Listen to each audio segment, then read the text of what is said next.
নমস্কার বন্ধুরা, বিউটিফুল সোলে আপনাদেরকে স্বাগত। আজ আমি এসেছি আরও একটি ট্যারো রিডিং নিয়ে আপনাদের কাছে। প্রতিবারের মতো আমি একটাই কথা বলবো যে আপনারা প্লিজ পজিটিভ থাকুন, এবং এটা কিন্তু অবশ্যই একটা জেনারেল কালেকটিভ রিডিং, তাই এটা মেলবার চান্স কিন্তু অবশ্যই 90%। এবং যারা আমার এনার্জির সাথে অ্যালাইন হতে চাইছেন তারা প্লিজ, যদি চ্যানেলটা সাবস্ক্রাইব না করা হয়ে গিয়ে থাকে, অবশ্যই এটা সাবস্ক্রাইব করে নিন, তাহলে কিন্তু এনার্জি এক্সচেঞ্জ হবে। এবং যেটা বলার কথা সেটা হচ্ছে যে কারো কারো ক্ষেত্রে এটা 100% মিলে যায়, সেটা তাদের এনার্জির উপর ডিপেন্ড করে, তারা হাই ভাইব্রেশনে থাকেন সেই কারণে তাদের সাথে মেলে। কিন্তু যেহেতু এটা জেনারেল কালেকটিভ রিডিং, এটা তো পাবলিক প্ল্যাটফর্ম, তাই এখানে কারোর পার্সোনাল রিডিং করা সম্ভব নয়, তাই এখানে শুধুমাত্র জেনারেল রিডিংই হবে, তাই 90% চান্স মিলবার। ওকে, তো প্লিজ যতটা আপনার সাথে মিললেও নিজের কাছে রাখুন, বাকিটা অন্যদের জন্য ছেড়ে দিন। এবং এটা mail, female, single, married, divorcee, same gender রিলেশনশিপে থাকা মানুষ যে কেউ এটা দেখতে পারেন। ধর্মের কোনো বাধ্যবাধকতা নেই এখানে কোনো। আর যেটা ব্যাপার সেটা হচ্ছে অবশ্যই আপনাকে পজিটিভ থাকতে হবে, এটাই একমাত্র শর্ত, কারণ পজিটিভ থাকলে আমরা অনেক পজিটিভ জিনিসকে অ্যাট্রাক্ট করতে পারি এবং এনার্জি রিড করা খুব ভালোভাবে সম্ভব হয়। এবং এটা একটা টাইমলেস রিডিং, তাই অবশ্যই এটা আপনি যখনই দেখবেন তখনই আপনার জন্য এটা অ্যাপ্লিকেবল হবে। এবং যদি কারোর পার্সোনাল কোয়েশ্চেন আমার সাথে কনসালটেশনের দরকার হয় তাহলে আমার সাথে অবশ্যই স্ক্রিনে দেওয়া নাম্বারে যোগাযোগ করবেন, এবং এটা অবশ্যই কিন্তু চার্জেবল হবে। এবং আপনার এতে কিন্তু যে যত রকমের পার্সোনাল আপনার প্রশ্ন থাকতে পারে, আপনি পার্সোনাল কোয়েশ্চেনের আনসার আপনি পেতে পারেন।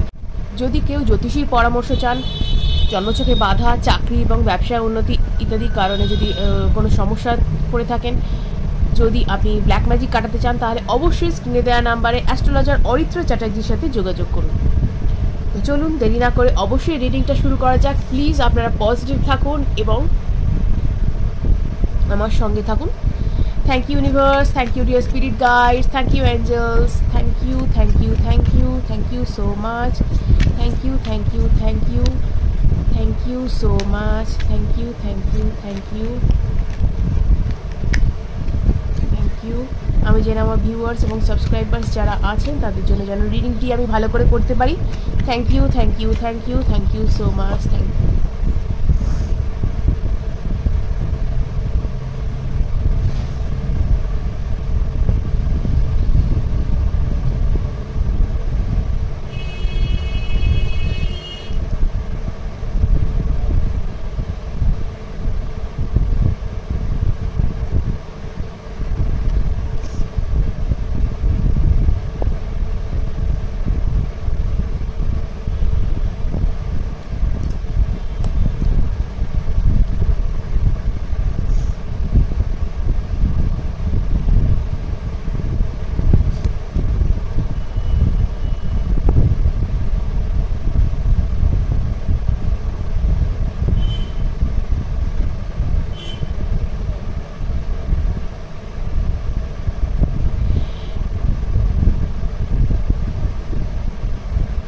যারা এই রিডিংটি দেখছেন তারা এই মুহূর্তে নো কন্ট্যাক্ট সিচুয়েশনে আছেন আমি বলবো, এবং আপনাদের পার্টনারের সাথে হয়তো বেশ কিছুদিন আগে আপনাদের একটা কথা কাটাকাটি কিছু একটা হয়ে থাকবে, ঝগড়া ঝামেলা কিছু একটা আপনাদের হয়েছে, কাছের মানুষের সাথে বা কিছু একটা ঝামেলা আপনাদের হয়েছে, একটা কনফ্লিক্ট আপনাদের হয়েছে, যে কারণে কিন্তু এই মুহূর্তে নো কন্ট্যাক্ট সিচুয়েশনে আপনারা আছেন।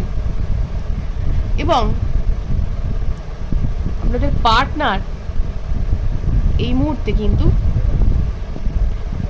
ভাবছেন যে কি করা যায়, তিনি কিন্তু সামনে দেখছেন, অর্থাৎ তিনি কিন্তু এই যে ঝগড়াঝাটি অশান্তি যেটা হয়েছে, যেটা নিয়ে আপনাদের মধ্যে প্রচণ্ড একটা প্রবলেমেটিক সিচুয়েশন, কেউ কাউকে ছেড়ে কথা বলেননি, আপনিও ভালো রকমই কথা শুনিয়েছেন তাকে, এবং তিনিও যথেষ্ট পরিমাণে এই ব্যাপারে কি বলবো,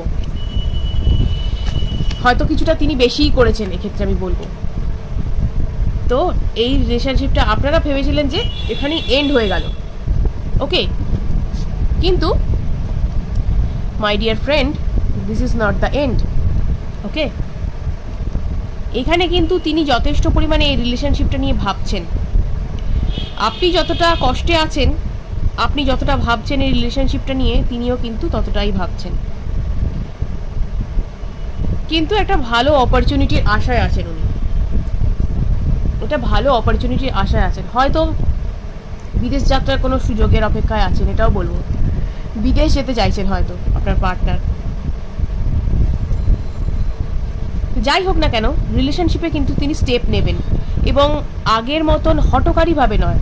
এবারে কিন্তু তিনি যা কিছু করবেন তিনি কিন্তু যথেষ্ট বুঝে শুনে এবং বুদ্ধি করে কাজ করতে চান, বুদ্ধি বিচার বিবেচনা করে, সেটাই কিন্তু এখানে দেখতে পাওয়া যাচ্ছে।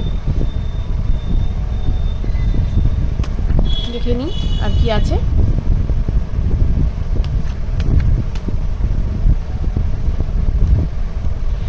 ঠিক তাই, এবার কিন্তু তিনি বুদ্ধি দিয়ে সবকিছু বুদ্ধি বিচার বিবেচনা করে কিন্তু চলার চেষ্টা করছেন। তিনি আগের যে ব্যাপারটা ঘটেছে সেটা থেকে যথেষ্ট পরিমাণে শিক্ষা তিনি নিয়েছেন, যে এই জিনিসটা যে তার পক্ষে একদম কাজটা করা ঠিক হয়নি, তিনি যথেষ্ট বুঝতে পেরেছেন, এবং এই ব্যাপারটা তিনি একদমই আর চান না। তার কাছে এবার পুরোটা পরিষ্কার, মেন্টাল ক্ল্যারিটি তার এসে গেছে, যে দোষটা কার, কে দোষ করেছে, কার জন্য কি হয়েছে, তিনি সেটা বুঝেছেন। মেন্টাল ক্ল্যারিটি বলুন বা ব্লকেজ রিমুভাল বলুন, যাই বলুন না কেন, এই সম্পর্কের এবার কিন্তু জট খুলতে চলেছে, এই সমস্যার এবার কিন্তু সমাধান হতে চলেছে, যাই বলুন না কেন। এবং নিউ অপরচুনিটিস বলুন, যোগাযোগ বলুন, কানেকশন বলুন, আবার কিন্তু ঘটতে চলেছে। ওকে, তো সেখানে কিন্তু একটা আশার আলো আছে।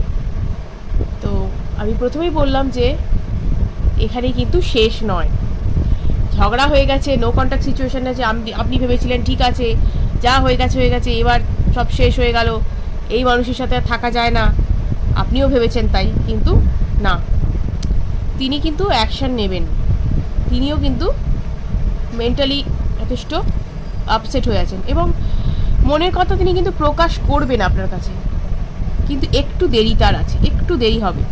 পেন্টাকলসের এনার্জি দেখতে পাচ্ছি, মানুষটি কিন্তু যথেষ্ট কেয়ারিং নেচারের, আপনার পার্টনার কিন্তু যথেষ্ট কেয়ারিং নেচারের, লাভিং কেয়ারিং নেচার, এবং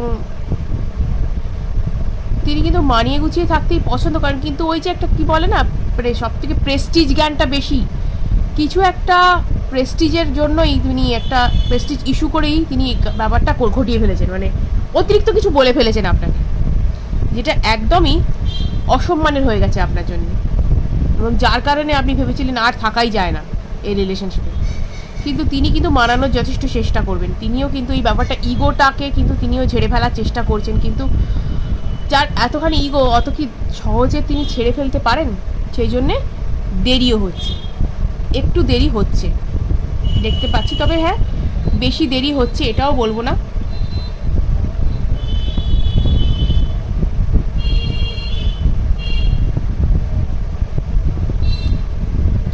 এখানে আমি বলবো যে সোর্ড এনার্জি, হ্যাঁ বলতে পারেন আপনি 1 or 2 মান্থের মধ্যে এটা কিন্তু প্রবলেম কিন্তু কিছুটা হলেও সর্ট আউট হবে আপনাদের মধ্যে, যে এই নীরবতার বরফ কিছুটা হলেও গলবে, মান অভিমানের নীরবতার যে বরফ সেটা কিছুটা হলেও গলবে, এবং সেটা কিন্তু আমি বলবো মানাতে কিন্তু তিনিই আসবেন, ঠিক আছে, এটা কিন্তু বলবো যে মানাতে তিনিই আসবেন, এটা আপনি নিজেই জেনে রাখুন।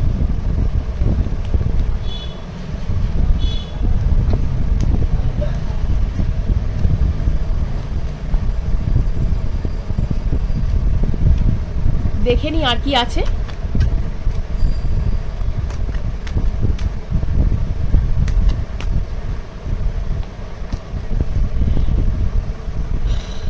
এফোর্ট যথেষ্ট দিচ্ছেন এই মুহূর্তে, যথেষ্টই এফোর্ট দিচ্ছেন, এবং চিন্তা ভাবনার মধ্যে আছেন যে কিভাবে আপনার সাথে আবার প্যাচ আপ করা যায়, সেই চিন্তা ভাবনার মধ্যে তিনি রয়েছেন, কিভাবে ব্যাপারটাকে, বলে তো অনেক কিছু ফেলেছেন, সেই ব্যাপারটাকে কি করে ঠিকঠাক করে আপনাকে আবার মানিয়ে নেওয়া যায় সেটা দেখছে। এবং আমি বলবো তার কিন্তু খুব যে ভালো সময় কাটছে এটা বলবো না, তিনিও কিন্তু যথেষ্ট পরিমাণে সমস্যার মধ্যে রয়েছেন, তিনিও কিন্তু কষ্টের মধ্যে রয়েছেন, ঠিক আছে, সেটা একটা মনের মানুষের থেকে দূরে থাকা বলুন, বা এই মুহূর্তে তার চাকরির জায়গা বা বিজনেস যাই করুন না কেন সেই জায়গা কিন্তু একটু প্রবলেমও দেখা দিয়েছে। তো দুদিক থেকে আমি বলবো তিনি একটু সমস্যার মধ্যেই আছেন, একে তো মনের মানুষের সঙ্গে কথাবার্তা সেইভাবে নেই, দ্বিতীয়ত হচ্ছে সমস্যার মধ্যে রয়েছেন টাকা পয়সার দিক থেকেও, কিন্তু এক্ষেত্রে আমি বলবো যে জাস্টিস আসবে, ওকে, সুবিচার হবে, এবং তিনি কিন্তু যথেষ্ট তাড়াতাড়ি আপনার সাথে যোগাযোগ করবেন এবং আপনাকে কিন্তু তিনি নিজের ভুলটা স্বীকার করবেন। প্লিজ আপনারও যদি ভুল থেকে থাকে আপনি নিজেও কিন্তু সেটা সরি বলতে ভুলবেন না। একটা জিনিসকে ভাঙতে যতটা তাড়াতাড়ি হয়, গড়তে কিন্তু ততটাই সময় লাগে। এখানে কিন্তু আবার পুরনো দিন ফিরে আসছে, পুরনো স্মৃতি, পুরনো মানুষজনের সাথে আলাপচারিতা। ইনি হতে পারেন আপনার কোনো বন্ধু বা সহপাঠী, যার সাথে হয়তো আপনি ভীষণ পরিমাণে অ্যাটাচ ছিলেন, যার সাথে যিনি আপনার পার্টনার, তার কথাই বলছি। তো সেই নস্টালজিক ব্যাপারটা আবার আপনার কাছে ফিরে আসছে, কারণ তিনি ফিরছেন আপনার কাছে, তিনি ফিরছেন। তো এটাই ব্যাপার এখানে যে হবে, এখানে কিন্তু আপনাদের যে একটা রিইউনিয়ন সেটা কিন্তু দেখতে পাওয়া যাচ্ছে। ইয়েস, এবং 10 অফ কাপসের এনার্জিও এখানে পাচ্ছি। তো একটা ফ্যামিলি ক্রিয়েশন বা যা কিছু মানে ফুলফিলমেন্ট, যেটা তিনি আপনার সাথেই দেখেন, এবং তিনি তাড়াতাড়ি কিন্তু এলে আপনাকে তিনি কিন্তু কমিটমেন্ট দেবেন, এটাই কিন্তু এখানে দেখা যাচ্ছে। Okay, ending of this painful situation, tower condition দেখতে পাচ্ছি। Ending of this painful situation, যে কষ্ট দুঃখের সময় এখন চলছে আপনাদের মধ্যে, পুরোপুরি যে নো কন্ট্যাক্ট সিচুয়েশন, একদম ভেঙে পড়েছে, সমস্যার মধ্যে আছে, এই সব কিছুর কিন্তু শেষ হবে এবং নতুন করে শুরু হবে। তাই এখানে এই রকম পরিস্থিতি তৈরি হচ্ছে। এবং পেজ অফ কাপস, ম্যাচুরিটির সাথে কিন্তু তিনি এগোচ্ছেন, নিজেকে হিল করছেন, সর্বোপরি নিজের হিলিংয়ের দিকে মন দিয়েছেন। নিজের যে স্বভাব, উল্টোপাল্টা বলে ফেলা, নিজের যে অদ্ভুত আচরণ করা, রেগে যাওয়া, সেই রুডনেসটাকে যাতে কন্ট্রোল করা যায় সেদিকে তিনি মনোযোগ দিয়েছেন, এবং তিনি আপনার সাথে নতুন করে যোগাযোগ করতে চাইছেন, নতুন করে রিলেশনশিপে আসতে চাইছেন। ইয়েস, ফ্যামিলি, ওকে, প্রসপারিটি ফ্যামিলি। তো এখানে কিন্তু রিইউনিয়নের পুরোপুরি চান্সেস রয়েছে, এবং আপনি কি করবেন সেটা কিন্তু ডেফিনেটলি আপনারই ব্যাপার। তো দেখিয়ে দিই বটম অফ দ্য ডেক কি রয়েছে। Bottom of the deck, page of pentacles. So পুরোপুরি এখানে কিন্তু আমি দেখতে পাচ্ছি ইয়েস সিচুয়েশন হয়ে আছে, পজিটিভ সিচুয়েশন। তো কখনোই এখানে আমি বলবো না যে নেগেটিভ সিচুয়েশন বা হবে না, রিইউনিয়ন হবে না, আবার ফিরবে না আপনার মানুষ, এরকম কোনো সিচুয়েশনে নেই। এখানে কিন্তু তিনি ফিরবেন, পুরোপুরি তার কিন্তু ইচ্ছে রয়েছে, তিনি কিন্তু বুঝেছেন পরিস্থিতিটা যে কি করা উচিত এই মুহূর্তে, এবং কাকে তার জীবনে সবথেকে বেশি দরকার তিনি বুঝতে পেরেছেন। তাই তিনি এবার কিন্তু যা স্টেপ নেবেন, তিনি কিন্তু আপনার কাছে ফেরবার জন্যই কিন্তু স্টেপ নেবেন। একটু ধৈর্য ধরুন, অনেক ধৈর্য আপনি ধরেছেন, আর একটু ধৈর্য ধরুন, ধৈর্য ধরলেই বুঝতে পারবেন যে খুব তাড়াতাড়ি তিনি কিন্তু আপনার কাছে ফিরবেন। ঠিক আছে, ভিডিওটা যদি ভালো লেগে থাকে অবশ্যই লাইক এবং সাবস্ক্রাইব করুন, অনেকের সাথে শেয়ার করুন যাতে তারা এই বিষয়ে উপকৃত হতে পারে। আজকের মতো এটুকুই, ধন্যবাদ।